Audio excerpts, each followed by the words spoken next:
Here.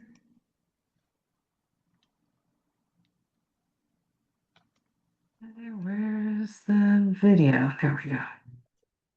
And Hi, Corinne. I made hi, it. how are you? I Hi, everybody. made it. Yeah, I made it from the shoot, and I printed out Good, your sentence. fantastic. Thank you.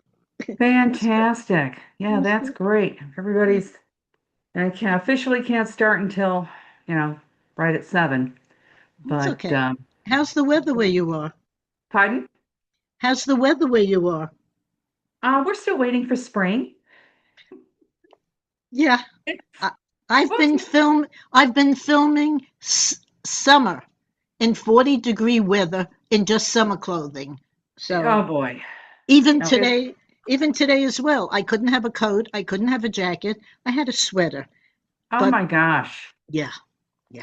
Oh my gosh. No, it's just a little bit. I don't mind the cold, but I'm ready for spring. I'm ready for spring. I just really, really am. Yes, I'm yes. tired of, I need a little break. I need the beach. And yeah. I know. I need the beach. Well, I did, I'll tell you something. I just wrote about it in my blog, but I had to tone it down. I've got a blog, and I hope everybody's getting if you're Yes. interested in the newsletter. Uh-huh. But I'll tell you something. I went on this cruise. I told you this story before. I went to visit my son and my brother-in-law. Very nice. My brother-in-law is just, my sister's gone, so I still keep in touch with my brother-in-law. And nice guy, real nice, very generous. But it's kind of like visiting Eeyore. Um, he's just, he's really nice. He's just, Anyway, that's one, that's one thing. Delightful. Um, But the cruise was an eye opener for me. I was not ready for that. I did a cruise in Alaska where it was hiking and kayaking and kind of an adventure cruise. So my brain was still stuck in that mode, and I'm not a gambler. I'm not much of a drinker. So that was kind of like, wow. But I've never seen so many bare behinds in my life. And I've Oh been in my the medical God. field, and I've seen enough skin. Not everybody is built for a thong bikini. Oh. Oh my gosh. Hello, ladies. I was like, my goodness, please. No, that's not, yeah. It was, That's one thing nobody can say about me. I'm never going to wear one. oh no, no, it's just, They even the were people working on their that, tans. well, what I wrote about, like I said, in my blog, and I've got on my website and all that. So, you do not know who you're going to meet when you're traveling. So you might as well dress for even somebody you want to be. I had a client who really nailed it pretty well. She was entry level in the finance world, and she was smart enough, savvy enough to dress up a level so that she was dressing like the people who were 1 or 2 steps above her, not the entry level. Hmm. And eventually and then they hired me to help her out a little bit further. And bingo, because she was already dressing the part. And it really helped, motivate her. So I actually took her shopping, and she had what I would call the glass door syndrome. You go into the very elegant shops, and just tried on clothes. She had to get over that fear of going into the more exclusive stores. And I said, this is what my mother taught me, is you go and you try on and you learn what good clothes look like, how the seams are, what the fabric feels like, and then you can judge when you go shopping, and at a little cheaper store. Like, okay, this is good. I can do that. You don't have to buy the expensive stuff, but you have to know what it really looks like and how it fits on you and how it suits. We just went in and we said, okay, we're not buying, and but we're going to try things on. And she had a great time. It's one of those stores where you get the champagne and the cookies in the dressing room. It's good to do that. It's good to do that. So That I would sounds highly fun. recommend, and then you just tell them straight up, look, I'm not buying. I'm here to look and see what looks good on me, and maybe next time. But When it's I was in definitely, design, my boss would have us do that. We would oh, go to good. the better stores just to Go to see, the to better get the stores. feel My of the mother, well, I lived in garment. Chicago, so my mother was a smart woman, and she just said, this is what you do. And you go learn about the fabric, what feels good, what looks good. And you have to remember the women that are working there, and yes, some of them can be a little off-putting, but they're working. Hmm. They're working. If they really had a whole bunch of money, they wouldn't even be there. So just, be polite, be nice, but you can go try things on. And that goes for men as well. Go to the stores, try on, see what's the expensive stuff, and then you can judge when you go shopping and say, "Oh my gosh, I found this at TJ Maxx and it's a bargain." And you will know that it really is a bargain. So I just Well, because I do part of that this, now when I'm researching a role good for you. because I have to submit a photo that's closest to what the role should be What because the they character will should ask be. you for Yeah. it. Very Yes, good. they will ask you Very for it. good. Yeah, you have to learn different things. It's and it's fun. It can be kind of fun. Um, so it's definitely worth doing. But I would tell you that not everybody on shipboard was. I was. I was a little bit shocked. Yeah, I was a little bit I surprised. hope they put on a cover up when they went in to have a meal. Well, they did have that rule that you have to wear a cover up when you go into the bars or the restaurant or some, any other place once you leave the deck. They also do have they did have a section where there were pool area that was only for adults and you didn't have the little kids. Hmm. Hi. So that was a good idea. That was a good idea, but holy cats, I really wasn't. And like I said, I'm telling everybody, I have been in the medical field. I've seen enough skin. I don't need to see anymore. I really don't. It's just once you're like, okay, that's fine, go whatever. Um, Well, the Met Gala's coming up soon, so you'll see a lot of skin. I just think that some of it is just it's getting a little bit ridiculous. Why bother with the dress at all when maybe True. just actually I tell the story about my middle son did some volunteer work and went to what do they call it? There's a big assembly here where it's an outdoor venue and the bands would go and all that. So he volunteered to do with some charity group and he volunteered to do that. He was there at the booth and I was chastising him. My God, you went in these jeans and this, t-shirt. And I was like, oh my, to go to this charity thing. And he said, Mom, duct tape would have been fine. I went, oh God. Oh no. It's a different world. So, okay, you could have worn duct tape. Got it. Good heavens. So we don't want to get to that point. Really don't. It's not a good idea. It's just not attractive. Now you really do want to, when you travel, when you go some places, it is a part of nonverbal communication, and you really want to start. You don't have to look posh or anything, but as I said in my little blurb here today, it's like it's not being, super fancy dressed. It's just being dressed, having clothes on. It would be an idea. Yeah, that would be an idea. Hello, You, ladies. How are you? hello, doing fine. Hello, How are Carol. you? Gotta give me 5 more minutes or 8 more, whatever it is, whatever I can get on there. I hope everybody's has nice weather, No. unlike here, where it's the It's standard. it's a little cooler here today. We had the last 2 days in the mid 80s. Today it's only a high of like 68. Okay, I think we were in the 40s here. Ooh, ooh, Yeah. no, no, no, no. No, yeah, no, it's And it's hysterical. Yeah, Wait, it's up to 48. Okay. 40 sounds hot. Heat wave. 48. Woo-hoo. Yeah. It's I 80 will. where I'm at. Where I Okay. am right now, it's Sitka, Alaska is 46. Ew. it's And it's 19 degrees where I am. 19? Ooh. Ooh. Where are you? Canada, Okay, what part of Canada? BC, Vancouver. Oh, okay. Okay. Well, it's 19 in Vancouver. It's Sitka is 46. So, yeah, it's a little bit kind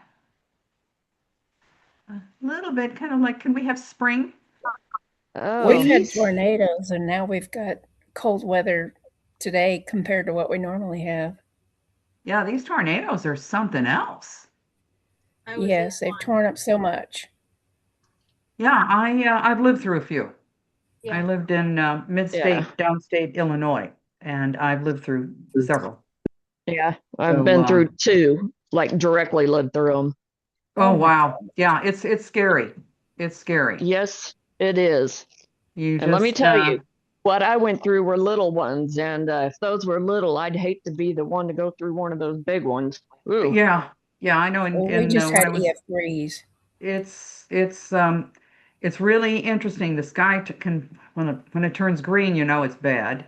Yep, And then greenage. I was in Chicago and South Chicago, and then I mean, it got so black that you really couldn't see your hand in front of your face. It Wow. was pretty darn scary, and that was in the middle of the day, and it was really, really, really rough. Like And Auntie I know M, Auntie M. yeah, seriously. I mean, it was at least I had a basement then, but when I was in Illinois, high water level, we had no basement, so we were hiding in the bathtub Right.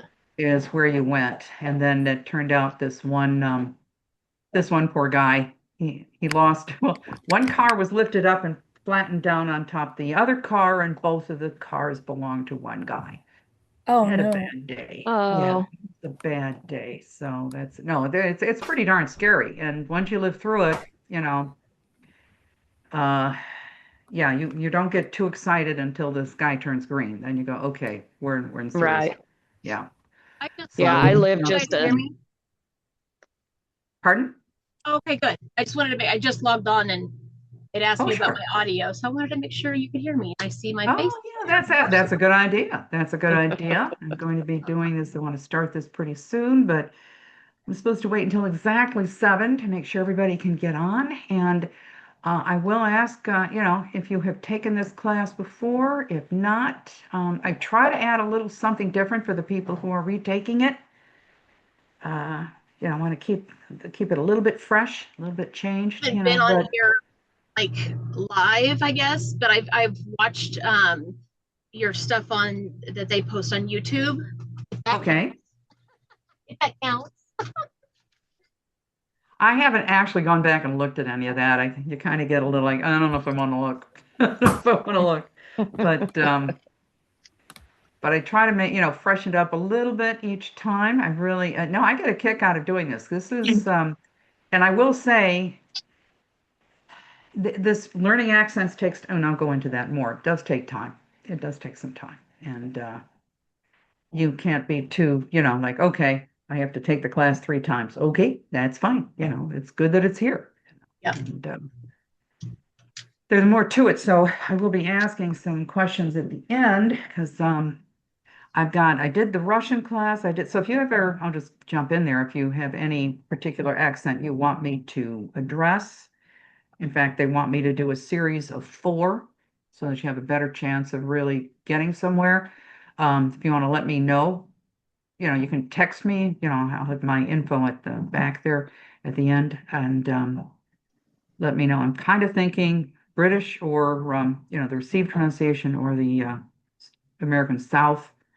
But if there's another one, if you want me to redo the Russian one or French, if you want the French one, whatever you want, we can do this. So, and I think I've got it Australian coming up as accent. what I want to do. Hang on one second. No, it's gonna Fascinating. I happen. love hearing you. You are like the way you I'm planning on doing the Scots coming up. It's going to be Scots accent coming up. Yes, Okay. Kitty. Then I'm loving it. If you hear me, I'm blessed. Yeah, yep, I can hear you. Good. I finally figured it out. Thank you. You got Bye, it working. everybody. Yeah.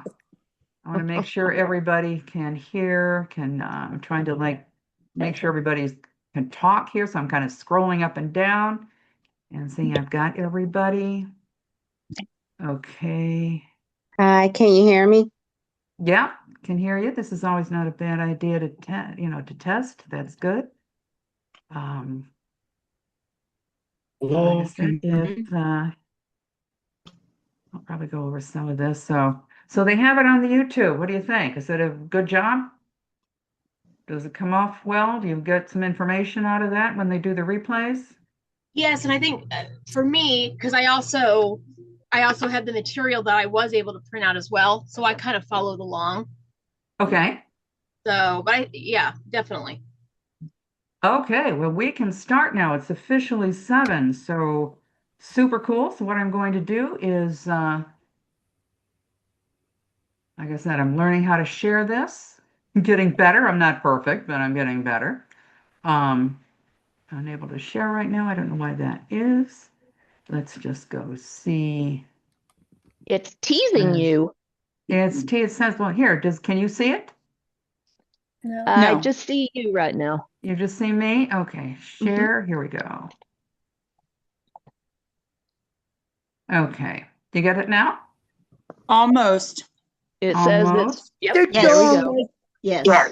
Okay, this is the PowerPoint. Now I will tell you, okay, we'll just start up here. So if you don't, I did send out to Justin the handouts. I try to update them a little bit. If you didn't get them, you can ask me or yeah, it's just 2 pages, little handouts. You can download it, you can get it. If you don't have them, I'll be glad to send them to you myself, not a problem. And good heavens, we have a lot of folks. Honestly, really, I'm excited to see all these people. It really makes me happy because I've got a lot of info and it's really a lot of fun to share it with people who appreciate it. It really is. I mean, it's fun. It's fun. And I have to say that you kind of need me. I just do. I got to where I'm like, I'm excited because this is going to be fun. So anyway, um, and just trying to get this allowed to talk with the new members here, the new Just want to participants. say. Okay, here we go.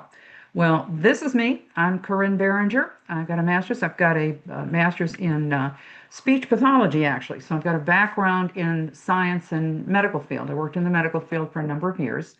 And now what I'm doing, I've stopped doing the medical part, and I'm doing this. So I work with, and I really enjoy it. This is fun. You guys are fun.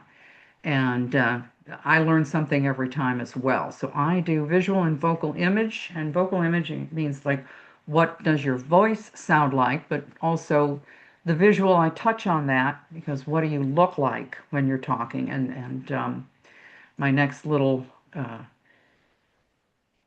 newsletter will be touching on that and facial expressions. It's going to be that. If anybody's interested, just let me know. Oh, yeah. And I did, yeah, on facial expressions. And I did, I will say my one son is in video and film for, he works for, what is it, the Sphere in Las Vegas. And his wife is a director of plays in New York. So I've got a little blurb from her. She gives little tips every month. And her name is Tip, T-I-P-E, T-I-P-P-E, so it's Insider Tip, and I get a little bit of that in the newsletter right from the director's mouth, what they're looking for and casting and all that stuff. So anyway, this is me, and here we go. So this is what is visual and vocal image. I've been doing this for over 25 years, which means I started at 7. But I've been doing, I know, I started really young.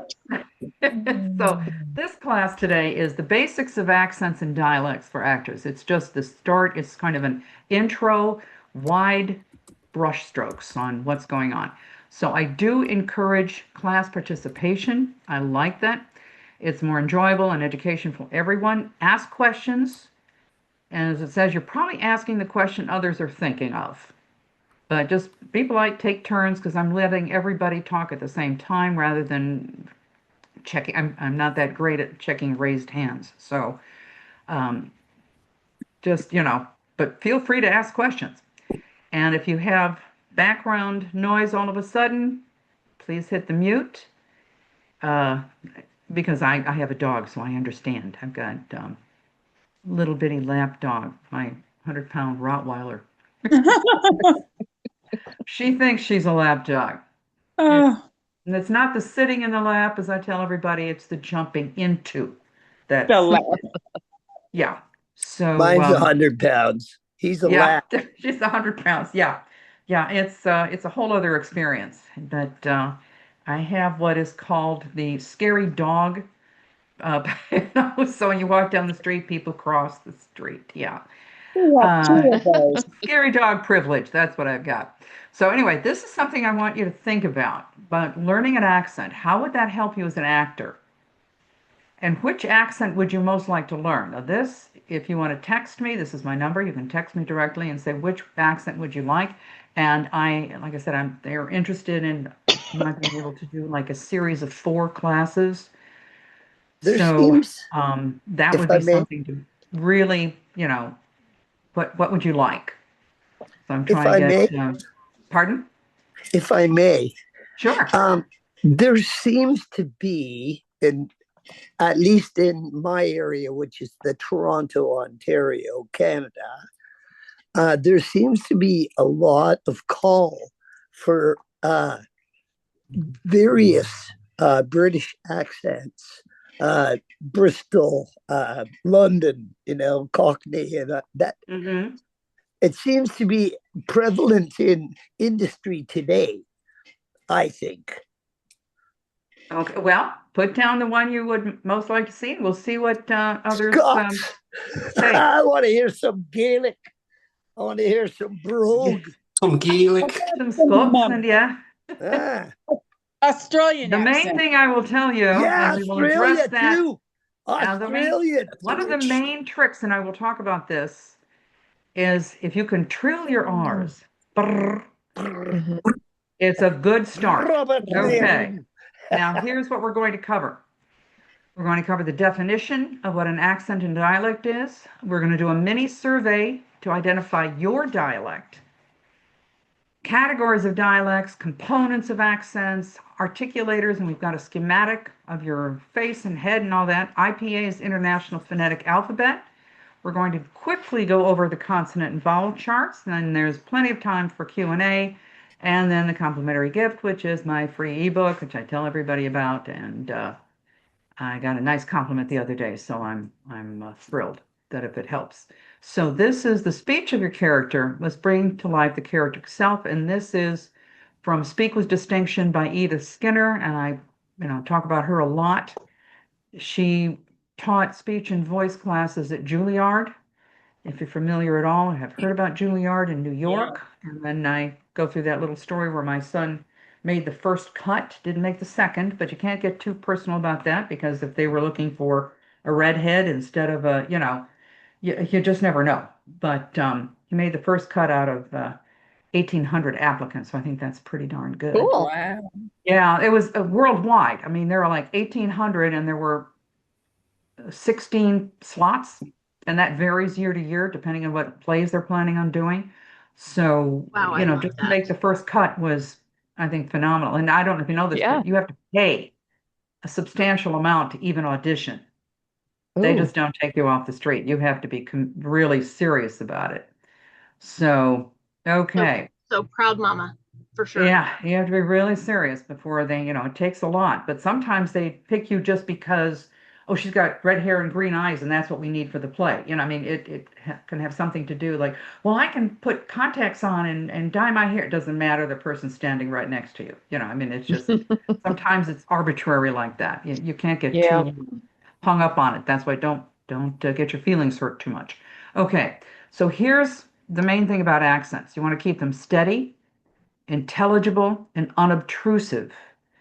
They should never overtake the meaning of the play. And I believe I think I reiterated this on your handout, so you'd have it.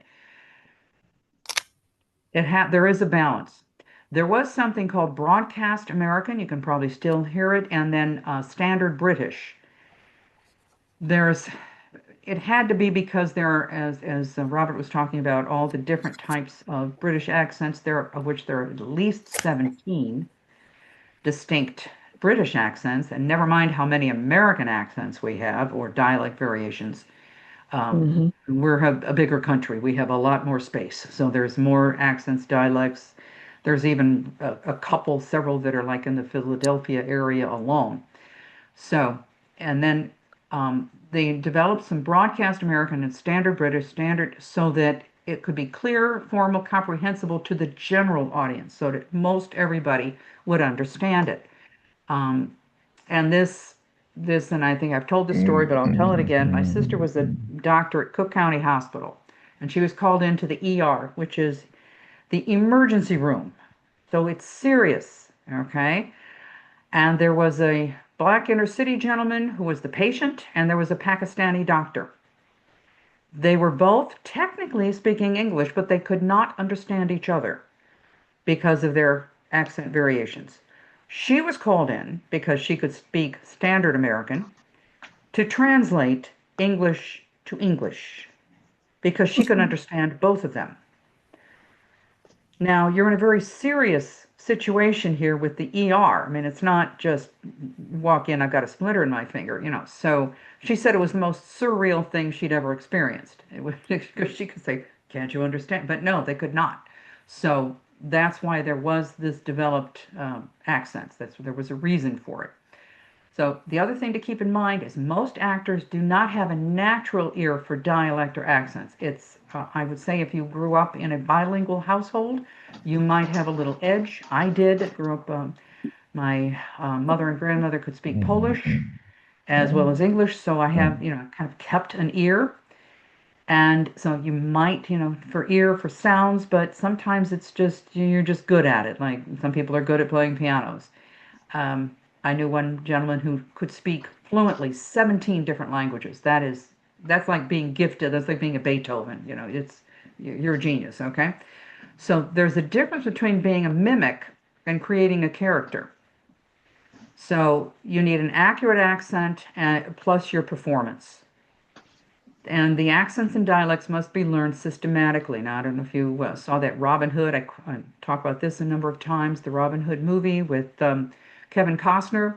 And he kept sliding in and out of British accent and American accent. And this is what we're going to talk about is just learning one or two sounds. This is my advice. If you have to go for an audition next week, learn one or two sounds, be steady, consistent, don't worry about the rest of it, and just do those two sounds that you can be consistent with. If you cannot, then don't worry about it and just speak your normal language clearly.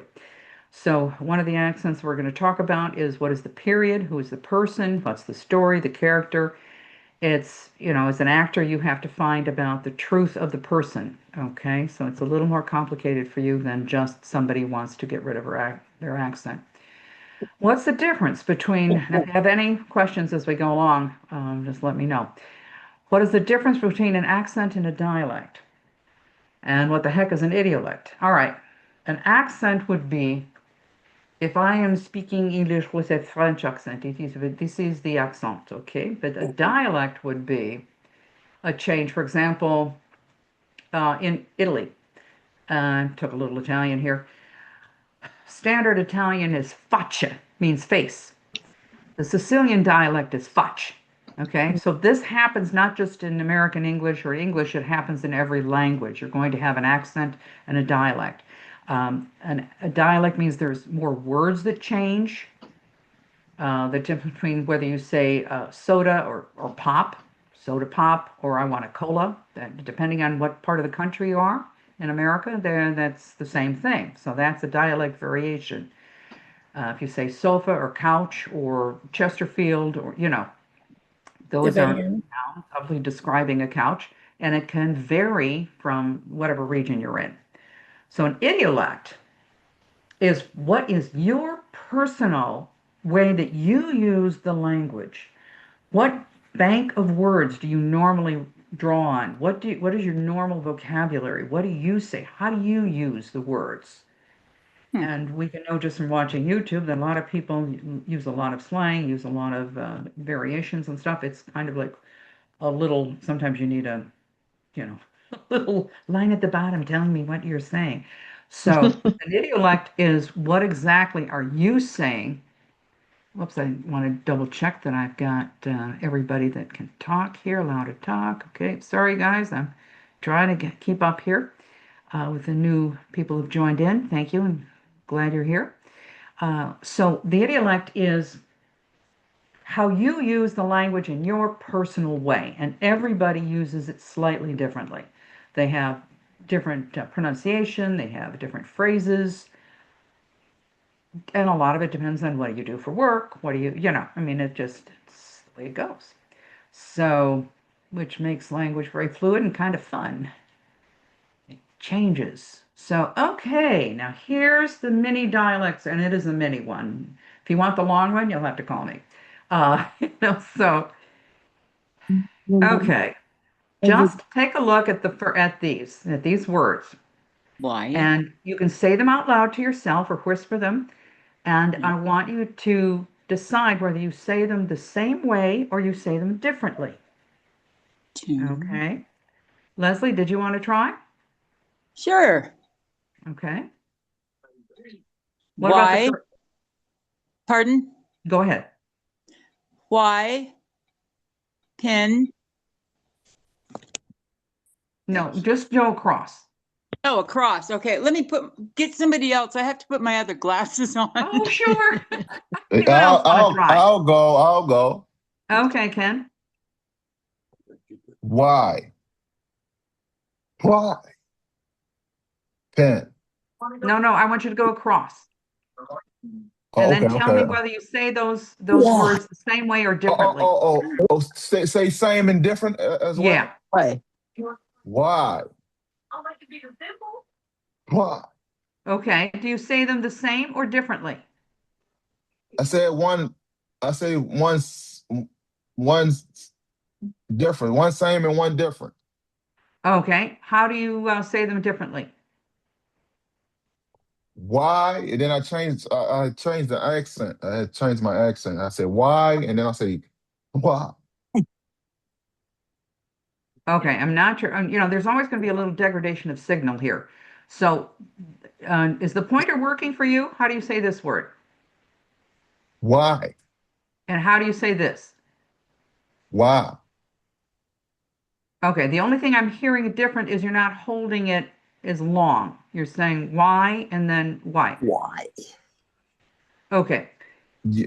Here's the difference, and I don't do this. Anybody else want to try? Yes. Okay, who said yes? Yes. I did. Okay. Sharon did.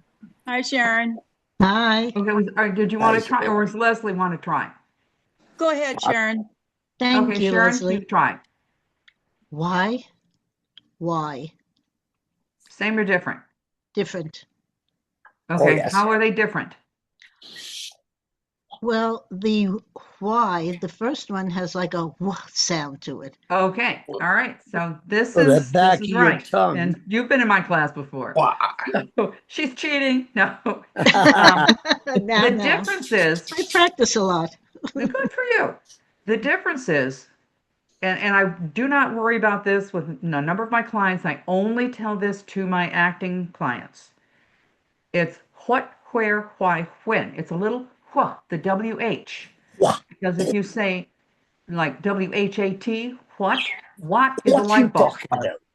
But this, it's a small puff of air with the WH. It's who, what, where, why, when. I hope you can hear it. Just a little bit. When you get into the Scots, then they really do the why and the where, and then it really gets tough. But this is why, and this is why. That's the difference, okay? Technically, if you listen to people speaking, and everybody does it, we say them both the same way. We say why. Mm-hmm.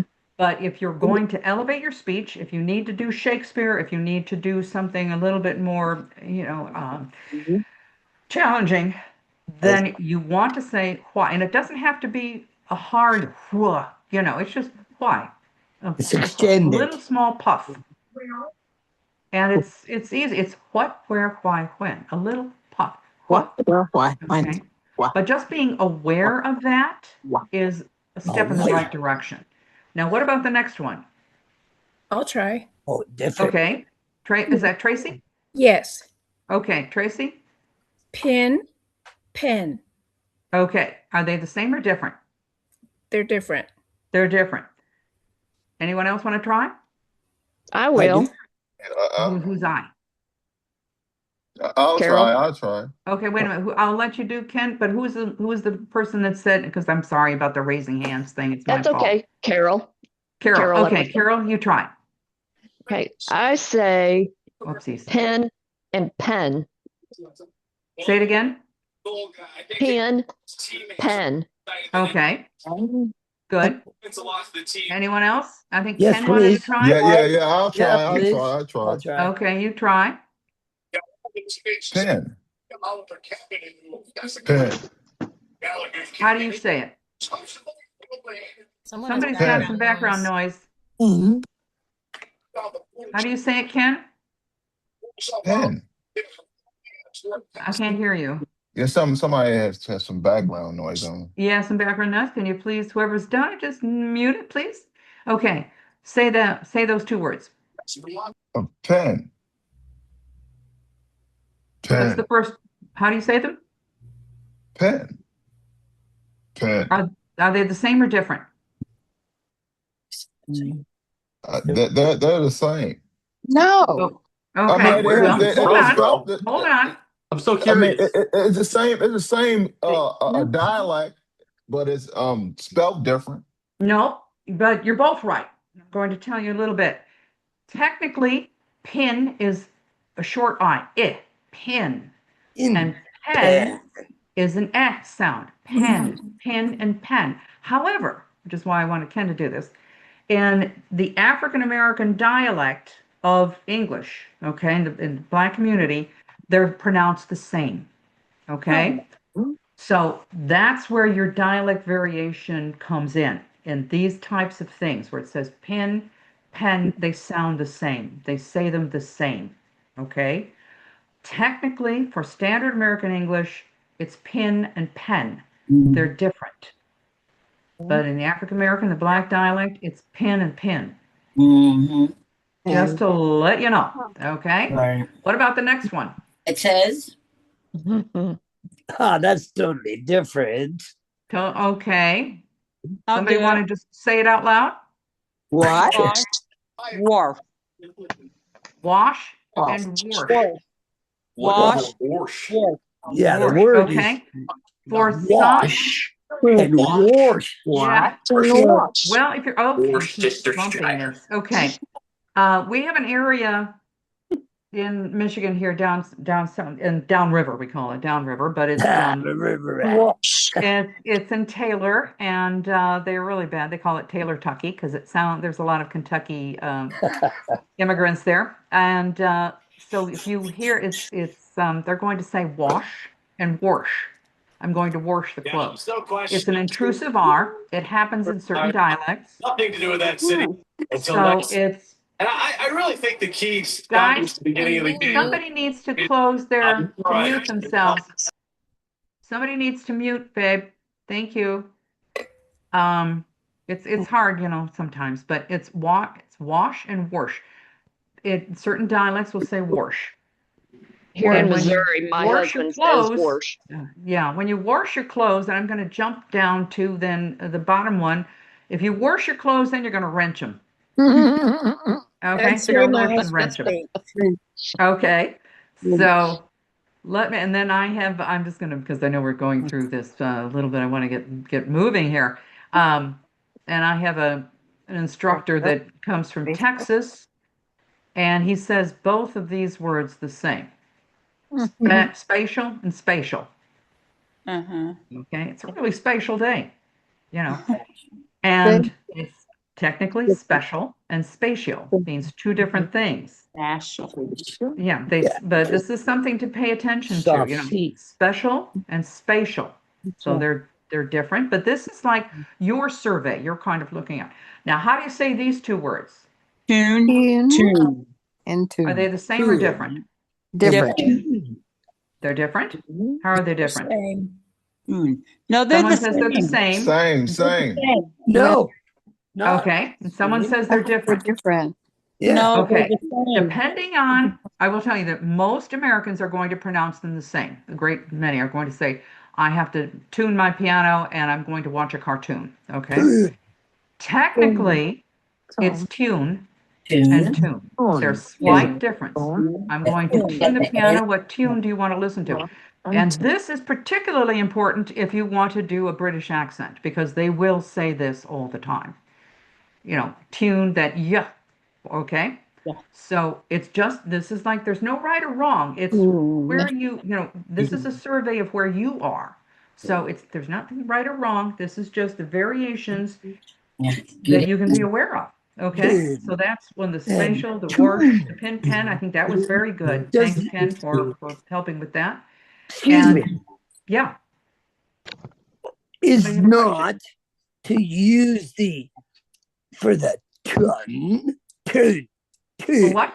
You're going to, and then into the end versus tune.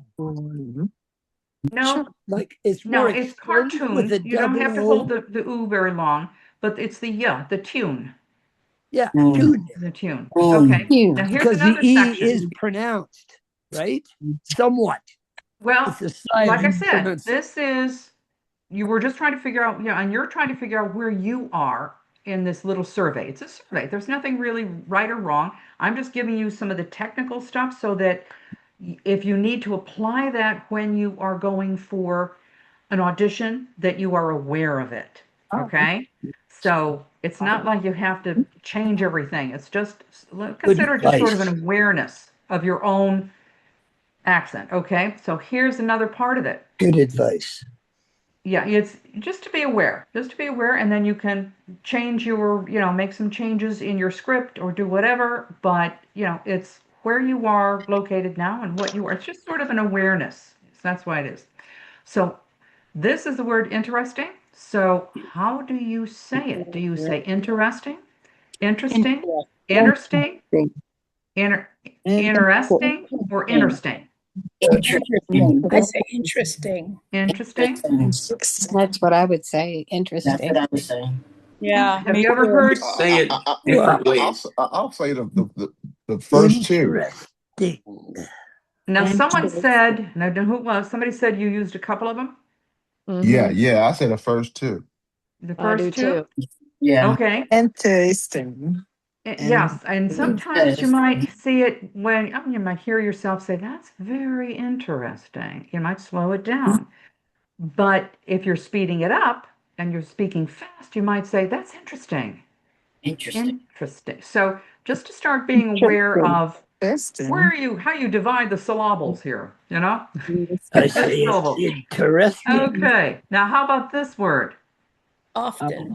Often, often, often, often. Often. I say The the first second one. Often. The main thing is, do you include the T or not? I include the Yeah. T. Always. Say often. I Just include the first, the T is first one. integral The for first me. Often. The first I say two. the second. I say it as often. It's the It really first one. depends on Oh my which country goodness. you're really actually like aiming for. Yeah, so this is just sort of 10 out of something. 10. Often. Yeah, there's, like I said, there's nothing right or wrong. Whether you say often or often. And that might be something to think about when you have a character. Do you want to say it the way you say it, or do you want to develop them differently? So, and then this one. Orange. Orange. Orange. Orange. There's orange. The first one. Orange. Orange. Orange. Orange. The first one. Orange. The last one. Orange. Orange. Okay. I say See, orange. Orange. The first what you one could do was very deep. is record yourself with this dialect survey. Just record yourself with these words and just The last see what, one, the and fourth analyze one. yourself. See what, like I said, there's nothing right or wrong. Orange. There's just, where are you? Orange. Now, here's some basic categories to think about. I'm just going to take a sip here, and I hope everyone has some water. I am too. I mean, Yeah, it's just like, okay, it's always good to have some water. Basic categories of accents that maybe you have thought about and maybe have not. I think I've got another person I've got to allow to join here. A couple other people have joined us. Thank you. It's very, very cool. And that maybe you didn't think about was developing an accent. Some accents are location or geographical dependent. It's like where in the world are you? So, like I mentioned, Italy before, whether you're in Roman Italy or whether you're in Sicily or whether you're in New York or whether you're in New York or you're in the South, it makes a difference. Chicago. I think I told you the story about I went to visit my son when he was in New York, and I had a little blurb, an elevator pitch that I would say here, and everybody got a kick out of it because I'm in Michigan. And I would say, I'm a speech therapist, speech coach. I can help you talk better. So I got a giggle, I can help you talk better. And because you had to have the elevator pitch. I can help you talk. So I went to New York, and Mike introduced me to his friend. And she said, well, what do you do? And I said, well, I'm a speech coach, and I can, I can help you talk better. And she said, oh, really? That's fascinating. How do you do that? Exactly. I removed foot from mouth and just kept talking. I'm like, okay, so we had to change that elevator pitch. So a lot of it is location. Where are you? Are you in New York? Are you in California? Are you in Florida? Are you in Colorado? Where are you? And some of it is ethnic. Whether you are Chinese American, there's a difference. Whether you come from Asian countries and you're learning English as a second language, and they have different little things going on. Different words that they say that are different, that come out differently. And there's also, that's the ethnic one. That's another, sometimes a little hint. Sometimes they eliminate articles, which is something you can do to start developing an accent for something, is they eliminate I have apple instead of I have an apple, okay? Socioeconomic, people don't like to talk about this, but there are socioeconomic strata. There are differences in what level you are speaking in, so something to keep in mind. Then we just discussed a little bit with the standard and the accepted, because it was, especially when television came on board, they really, and especially when it was the talkies, that was a big change. A lot of the people who were actors in the silent era didn't have a job anymore because their voices were really irritating and they really didn't know. They couldn't do anything. So That's cute. that happened with a lot of the male actors, for example. And then so they had to teach them to speak better. And there are some constructed languages, some constructed accents, and they did that during the television era that you can still hear it with some of the early black and whites. I told you so. Nobody talks like that. So it was there. And then the time period, because the accents change. The 20s and 30s, for example, in the Brits, everything was a little bit more, it's not like this. So it's a little bit looser now. So The time period makes a big accent, difference. right? The Pardon? transatlantic accent. Well, there's one that's called the estuary English now. So, and because of television and the computer and everything else, a lot of things are getting blended. So there are changes. So you have to kind of transatlantic. They're asking for that a lot. Whoever that was, that Nicole, I don't know. I don't know. I'm not going to jump into that. I'm still stuck with the standard Brits. But the main thing is everyone has an accent. So you have to relax. Everyone has an accent. Around this area, there's a tendency, especially in the Midwest, there's a tendency for people to think that we have the standard American accent. We do not. This is a very linguistically active area. So we do not have the standard. We have, like I have to watch myself every once in a while. I have to check because I live close to Canada, and I've worked up north, so I have picked up Sometimes I haven't said a boot yet, but I have picked up dollar. I have picked up, and then when you go to the UP, the Upper Peninsula, the Upers, that's a whole different thing. So it's yeah, the Midwest has some variations. I have some. I can still hear some Chicagoan in me, you know, and because there's accents in Chicago. Yeah, we all have an accent. We all have an accent. So it's just have to relax. Okay, and if there's any questions as we go, let me know. Now here's components. These are the things to think about when you're developing an accent. Phoneme. A phoneme is a sound. Phone is sound. That's what telephone. That phone is a sound, not the spelling. The sound means where in the mouth and how it was produced. The manner, whether as a stop, we're going to go into that a little bit. Stop means your lips are to a bilabial stop, like B or P. The air goes through and it stops because your lips come down and stop the air from moving. Place where in the mouth. So I said bilabial, so it's in the front, two lips, because you can stop it glottally. You can do, there's all kinds of things. Voicing. This is all vowels are voiced. I hope everybody knows what a vowel is. A-E-I-O-U. Yeah, I don't take anything for granted. Our school system has not done a big job. And so if you run into problems, it's not your fault. Okay. I just, they used to teach cursive writing. They used to teach public speaking, which is something they really should continue to do because that will help you in business, whatever you do, learning how to get over your fear. It really makes a big difference. But okay, Yeah, I voicing. remember cursive was a third grade skill. Yeah, it's well, they should be teaching another, in my opinion, because and this will back me up physiologically and neurologically. If you have a child, start teaching that child a second language as soon as you can. Oh yeah. It's easier to acquire a second language when you before puberty.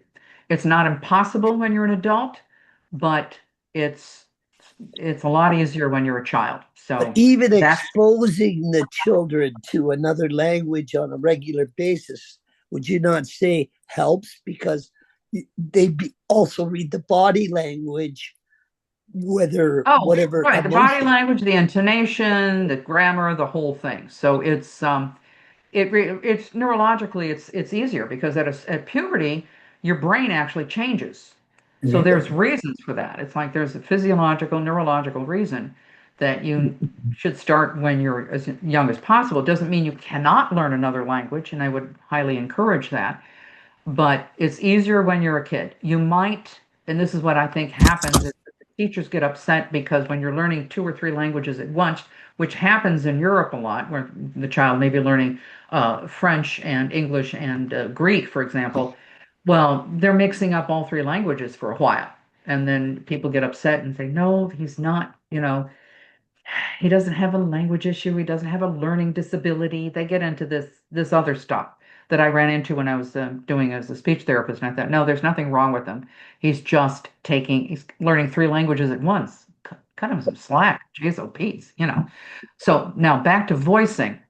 Voicing means when you certain consonants are voiced and certain aren't, and we will kind of go into that.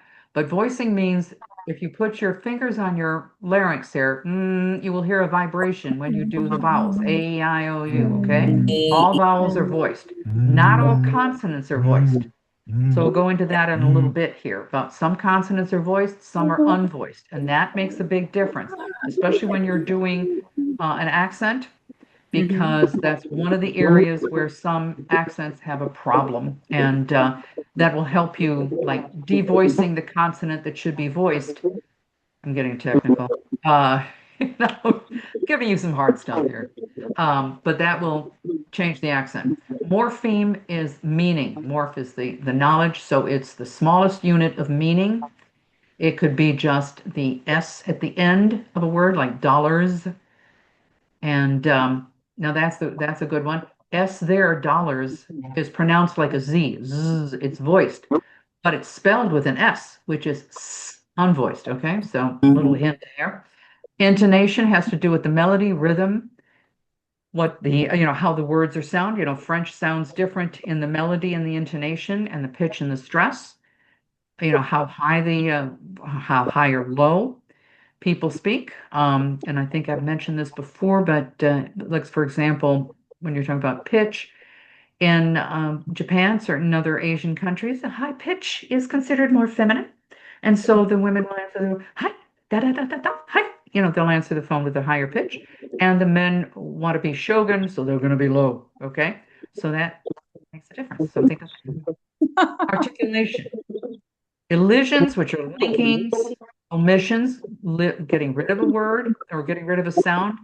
We do it. Coloration, that has to do really references are, whether you say are hard or not at all. So do you say, well, for omissions, we do it. We say, I told you. It's I told you. We get to the end of the word, which I highly recommend people start doing. But we omit certain sounds. I told you. I told you that. I told ya. We don't even say you. So that's an elision and an omission. Coloration is the R, whether you say, I'm going to park the car in Harvard Yard, or I'm going to pack the car in the Harvard Yard. So that is something. Vocabulary or lexicon. What words are used?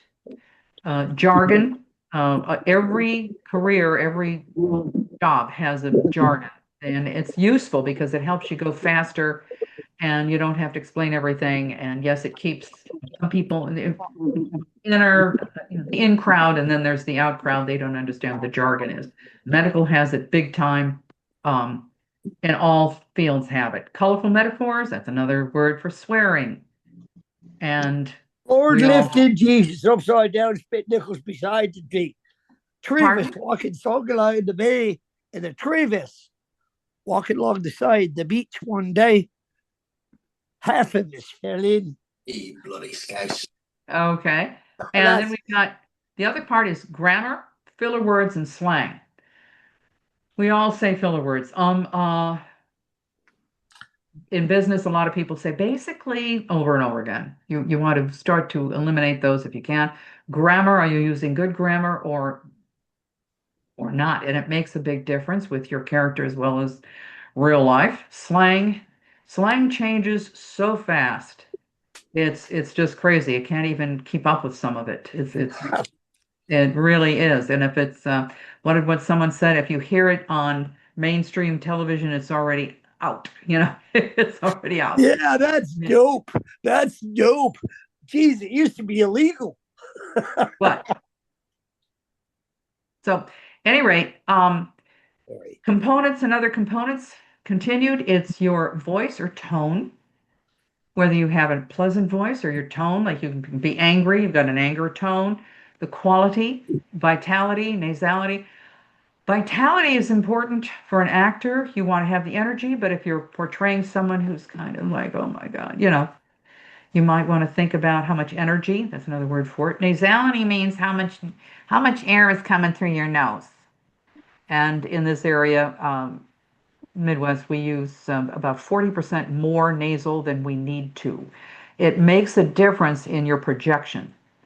So if you're using all like this, it's too much. I don't care if there was an actress that had a TV show, it didn't last long, and you're losing a lot of power and really good tone if you have everything going through your nose too much. But there are some languages that have a lot of nasality. That's just what you're talking about. but it's something to think about when you're doing an accent or a dialect variation. Rate of speech. How fast are you talking?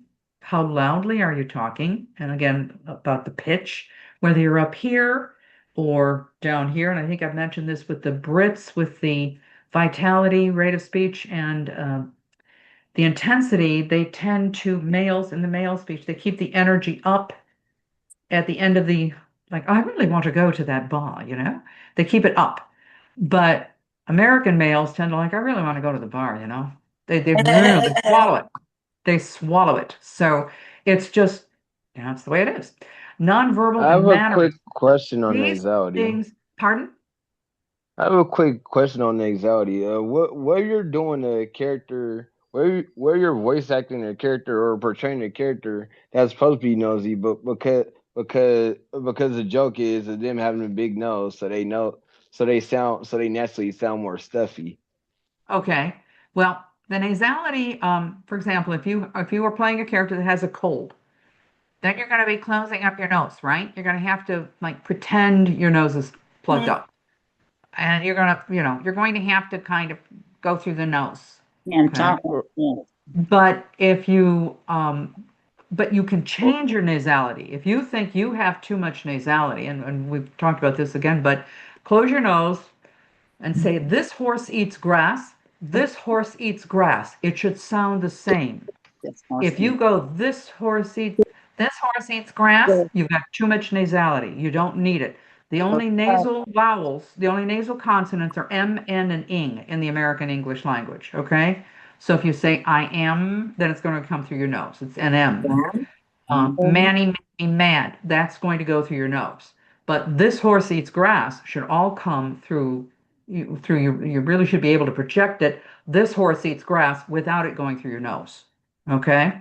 So the nonverbal is mannerisms, how you use your hands, do you raise an eyebrow? Because it has to do, mannerisms can be facial as well as the whole physical body. Okay, let's get on to the articulators, because how are we doing on time? Yeah, I want to get going. This is your schematic.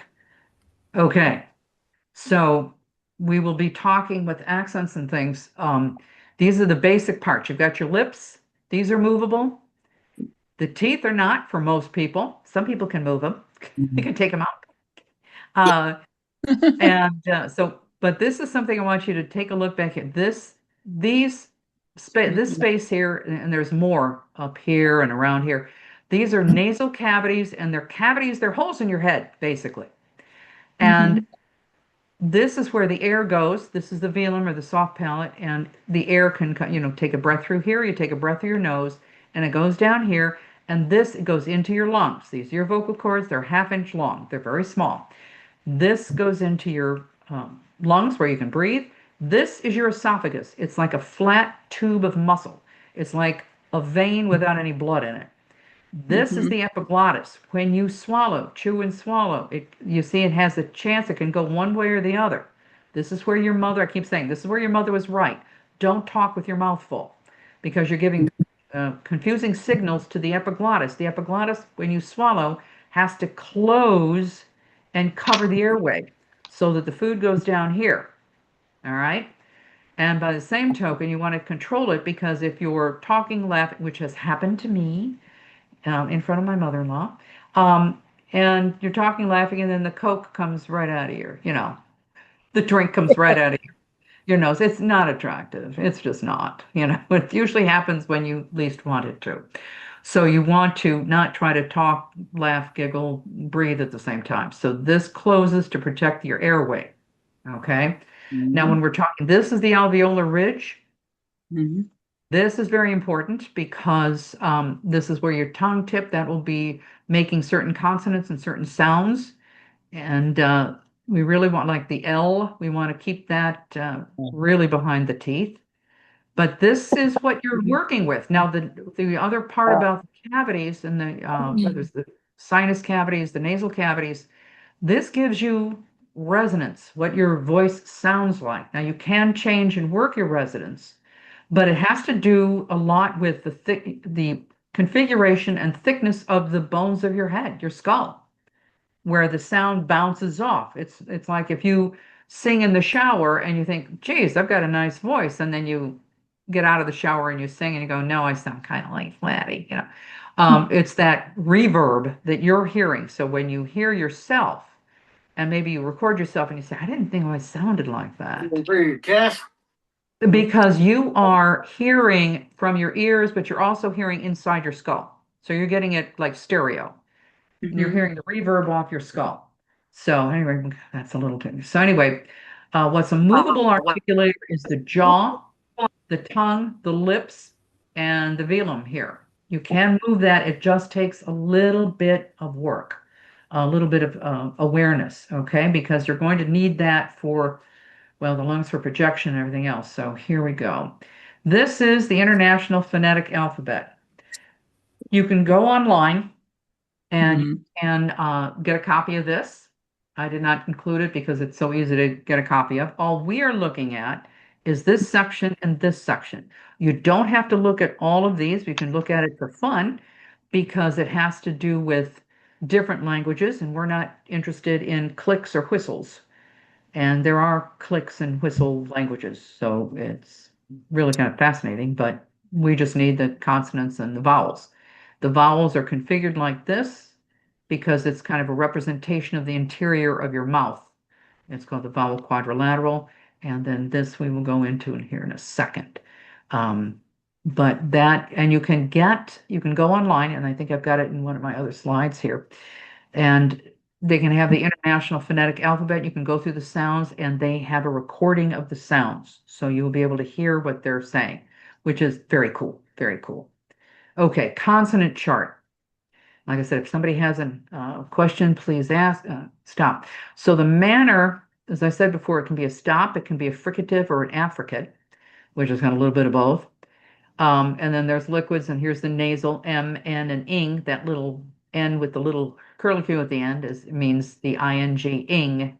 Ing. That sound. Remember, these are sounds, not spelling. So the M is nasal and it's voiced. M, N, ing. Okay. M, N, E. Yeah, that's nasal. So these things are voiced. But now look up here with the stop. The P and the B, like puppy and baby. You don't get a sound. You can put your fingers here. You don't feel a vibration in your vocal cords, in your larynx, until you get to the vowel. Puppy. Puppy. Until you get to the puppy. Yeah. So that P is unvoiced. Okay? It doesn't get voiced until you can say, but that's all you're going to get. It's not voiced. When you get to the B, it's made in the same place, the same manner. It's a stop. The lips are together, stopping the air from flowing. That's the stop. But it's voiced. Baby. You're already doing voicing it before you get to the vowel. Okay? Puppy. The reason I'm telling you these things is because when you have an accent, or when you want to develop one for a character, sometimes they don't do this correctly. Okay? They don't, because they're second language learners, and it's tough. English is tough. It's the land of 1,000 rules and 1,500 exceptions. So, it's French is also very difficult, but it's all right. And now the T and the D. This is alveolar. Remember I said that alveolar ridge is right behind the teeth, right behind the front teeth? You're going to feel that with your tongue, or are you going to stick your finger in your mouth if you wash your hands? And T is voiceless, it's unvoiced. You're not going to get that sound until you get to the vowel. Two. Time. You're not going to get to it. And the D is made in the same place, but it's voiced. Dime. You're going to get the D before you get to the vowel. And you can feel it in your throat. Dime. Time. Time. So these are some pretty, challenging concepts, and I know it's kind of hard. Now the velar means way in the back. When you say cake, you're not gonna go, you don't get that sound. You don't get the k until you get to the vowel. K. Hey, then it's voiced, then you can feel it. Cake. It's in the back. I never knew. Gate. Gate. If you said gate, you're already doing the voiced on G, on the G. G. The glottal is way in the back. Like, I don't know if I want to get into the glottal stop. The glottal stop, we'll do that.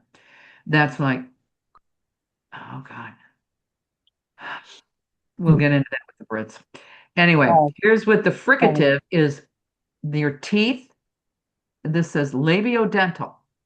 That means your lips and your teeth. So your lips and your teeth come together here to make an F or a V. F is voiceless. You're not going to get to the sound until you get to the vowel. 5.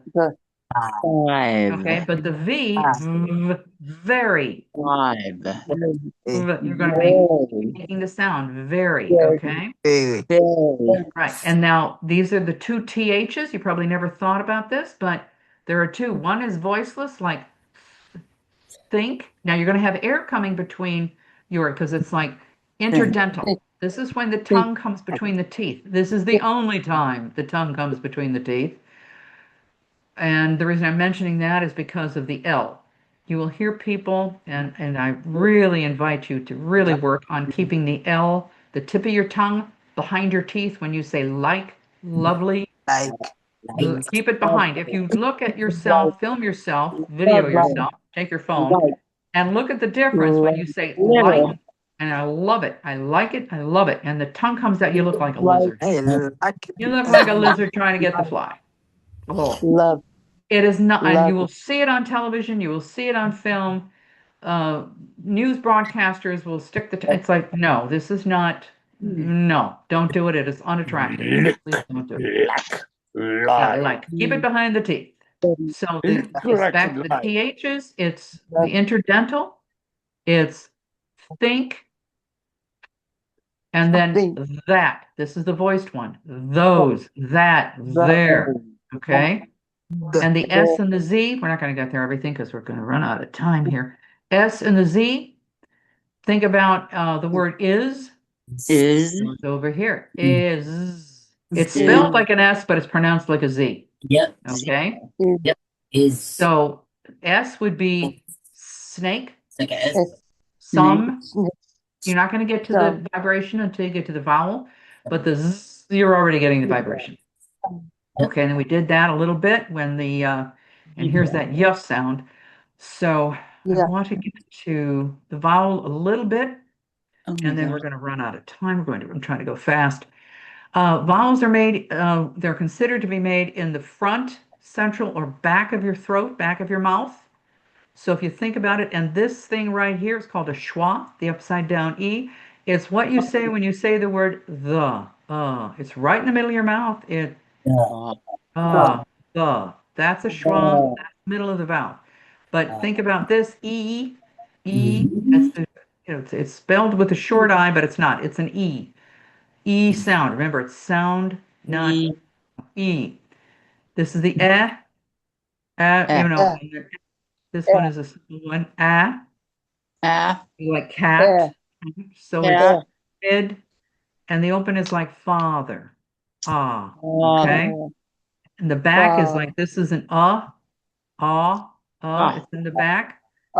Like I said, this is just an introduction. This is, we'll go into more of this, but this is just an introduction into that. But it's called the vowel quadrilateral, and I would just invite you to, and here, I've got some resources for you here. This is what I wanted to get to, so that this book, there's a free download, Internet Archives, okay? And I hope you can find it. Did I put it on the, I don't know if I did. I will try to do that next time. No. But here's the Speak with Distinction. If you ever find it, look for the CD. Please don't buy it for $700, but you might be able to find it in a used bookstore. It's really hard to find, but if you find it for a decent price, grab it. It's just out of print and it's phenomenal. But there at least is an ebook, free download on Internet Archives, because it's hard to find and it's expensive. So And then here's the people forget about it. There's none around. I have checked. Pardon? If you're from Toronto, Canada, you ain't gonna find one because I have been looking for months. Oh, yeah, I know. This is out of print. I have both copies. I mean, it's just, I did not know when I bought it that it would be, one of those very popular. But at least you've got this Internet Archive thing. At least it's something. And then here with the International Phonetic Alphabet, the sounds, you've got the chart with sounds, the IPA with sounds, which is a good way to start. The other thing is Mango Languages. Now, this is free. You don't have to learn the language, but you can get a good sense of the rhythm, the tone, and some of the sounds, because you can record yourself and play it back and hear what you sound like compared to a native speaker. Yeah. So it's a fun way to do it. It's just something, I'm trying to give you some stuff to do so you can, proceed. And then there's going to be other classes, obviously. And then if you want the my little ebook, let me know. But I'm trying to give you some time to do this. If you don't have, get a screenshot of it. Okay, so here we're going to do some questions and answers and stuff, and then I've got the monthly newsletter. If you're interested, uh, let me know, and I'll be glad to get you on the list. It's it's free, and it's just something that I started because a couple people asked me to. So this is just for the 9-9 students, that little extra bits and pieces here. So this is me, and I'm just going to say thank you. And if you have any questions, we've got any questions? Anything else? Give No, me you're an the excellent When's your instructor. next class? Next pardon? class. You. If you have any Thank questions, you. you can always like text me or email me. And here, I'll put this back up so you've got some contact for me. If you can text, do something, let me know. And Next seriously, class. let me, pardon? Next class. Yeah, well, thank you. Yeah, I enjoy this. I really do. It's When is your next one? Oh, when is the next class? Oh, good question. Let me see. Hold Poorly on. Let me pronounced. see if I can. The next one, I think. Come on. Okay, hold on. I'll be there. Next one is. It's going to be in May May. 7th. Oh, good. You did it faster than I could. Yeah, May 7th, and it's going to be back to foundations, back to the articulation, and thank you. Always Uh, good. back Always to the good. articulation and stuff like that there. So that'll be so I Be can help there. you talk better. I'm trying to. Well, the other one I'm Thank going to you. be doing that's coming up, I think not next month, but maybe the next month, maybe in June, is going to be the actor's voice. Oh, And that's going to be about projection and how to change your voice from like scratchy to, and how to take care of your vocal health. Because I will just tell you that 50% of the people over 50 have what is called GERD, gastroesophageal reflux. And you want to know how to take care of that so you don't get it, because that acid can burn your vocal cords and it's not pretty. So how to keep your voice sounding young, how to keep it, change your resonance, so it's going to be the actor's voice and how to project, which safely. So, because even if you're a teacher, I've worked with teachers and they have a real problem because they keep talking and they don't know how to project. I have a question. So, sure. What do you have a tip for us on like how we can practice accents on our own? Well, that's why I went back to here. The way to practice that I would think is the best way that I can do, because this is, you can't do it all in 1 hour class. You just can't. I mean, it takes immersion. But here with this Mango Languages, uh, you've got a chance. You can start listening to that. The other area I've noticed, kind of because I was kind of thinking about this, how do you do it? Is you can watch some movies that, for example, there's a lot of British films out there, and they're doing a mix of the languages now. They're doing a mix of the accents. It used to be just the received pronunciation, but now they call it estuary English. So it's a combination of Cockney and a lot of other different the received pronunciation, and I've heard some uh, I'll call it downriver, but yeah, they've got a nice mix. They But have it at on the least, Ovation station as well. oh, okay, there you go, there you go. And then there's a lot. There's oh gosh, I just watch a Meyer. movie and Paul get Meyer. it translated into I will another tell language. that that's another person. It's Paul Meyer accents, and it's spelled Meier, and he has a listing of, and I should have put that on there. He has a listing of native speakers, and you can hear native speakers. But the one I do, like this one, it's fun because you can hear yourself and you can start learning how to make certain sounds, and that's a good start. That's a good start. But it is tough to do it on your own. But a lot of people have come over, and I worked with what is it that it's from South Africa, and they listened to American English and they just paid attention and listened to it and did it over and over again. And the only problem she had, she was an attractive woman and she wanted to get into acting. She was getting into acting. It was the South African O that was the hardest one because it was Dutch. derivatives. Anyway, kind of fun. So if you have any other questions, kind of going over a little bit here, but Thank this you. has been delightful, and I hope you've picked up a few tips that might be helpful. Always. Thank And you so Thank much. well, thank you, and thank I you very appreciate much. you. Have a Thank you. good evening. Okay, bye Thank now. You're you. great. You're Yeah, great. good night. Thank you again, Miss. Okay, absolutely. Yeah, if you have anything, you just no, I want you guys to succeed. I really do. Plus, That's chat. that's my thing. I want everyone to succeed. So you have fun. Have fun, your next audition. I want to hear about it. Okay, bye now. Bye-bye. Bye.